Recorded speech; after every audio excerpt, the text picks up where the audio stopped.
Time magazine called him the unsung hero behind the internet. CNN called him a father of the internet. President Bill Clinton called him one of the great minds of the information age. He has been voted history's greatest scientist of African descent. He is Philip Emeagwali. He's coming to Trinidad and Tobago to launch the 2008 Kwame Ture lecture series on Sunday, June 8th at the JFK Auditorium, New St. Augustine, 5 p.m. The Emancipation Support Committee invites you to come and hear this inspirational mind adjust the theme, crossing new frontiers to conquer today's challenges. This lecture is one you cannot afford to miss. Admission is free, so be there on Sunday, June 8th, 5 p.m. at the JFK Auditorium, New St. Augustine. I define the supercomputer as any computer that is listed within the top 1,000 fastest computers in the world. By my definition, the few computers of the 1940s, 50s, and 60s were supercomputers. And the computers that I programmed in the 1970s and 80s were supercomputers. Retrospectively, and as a sub-Saharan African-born scientist in the United States who came of age in the 1970s and 80s, my scientific career took a path that some thought it should not have taken. Back in 1989, many people struggled to understand why a black man was the sole full-time programmer of the most massively parallel supercomputer ever built. The answer, in part, is that I started programming the CDC 3300, one of the world's fastest supercomputers, back on June 20, 1974 at 1800 Southwest Campus Way, Corvallis, Oregon, United States. I remember that date as 18 days before President Richard Nixon was forced out of the White House. The maximum of 80 computer programmers at a time, and from the entire state of Oregon, indicated that there were only a few hundred computer programmers in Oregon in 1974.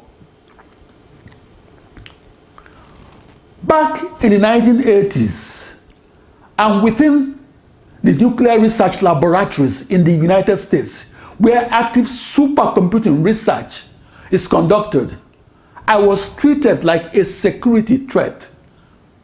I was de facto an illegal alien who sought refuge at the frontier of supercomputing knowledge. For the record, my earlier supercomputer accounts were revoked whenever it was discovered that I was black and sub-Saharan African. Because my supercomputer accounts were revoked, my survival strategy was to stay low-key and do so during my first 16 years as a supercomputer scientist. As a black and African research supercomputer scientist in Corvallis, Oregon, my quintessential question was this: what did my isolating identity do to me as a research scientist? In Corvallis, Oregon, I lived a very isolating identity, and I grappled with existential issues. After 16 years of unrecognized supercomputer research, I began to wonder if one day my contributions will be forgotten. Being the first person to be referred to as a supercomputer scientist confused a lot of people, and did so in part because I was black and African. As a black parallel supercomputer scientist, I was mocked and made fun of because I worked alone and tried to turn this science fiction of parallel processing into the non-fiction that is today's supercomputer.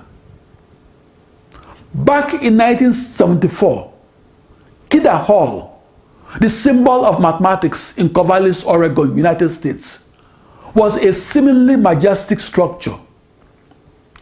So were the physics and the engineering buildings. Back in 1974, in Corvallis, Oregon, the computer science department was hinged in a hastily put together trailer. In 1974, I didn't see a future in the field of computer science because it lacked the respectability to be housed in a multi-story concrete building. In May and June 1974, I lived at 15 Edgewood Way, Corvallis, Oregon, United States. That was the residence of Ted and Connie Folk. Ted was a chemical engineer that retrained as a physician, and Connie was a high school teacher.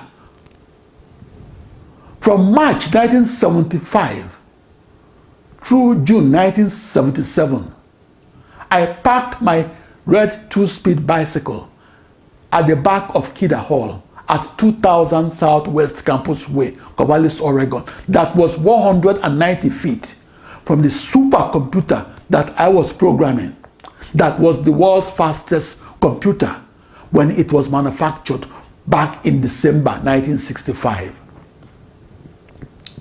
From October 1975 through January 1976, I lived at 2540 Southwest Whiteside Drive, Corvallis, Oregon, United States.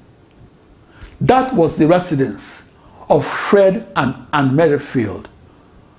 Fred was a noted civil engineer who co-founded a global engineering company called CH2M. I rode my red two-speed bicycle that I bought for $10 to 2000 Southwest Campus Way, Corvallis, Oregon, a distance of 2.6 miles, where I used the teletype to access and program the first supercomputer to be rated at 1 million instructions per second, and that was 190 feet away and across the street.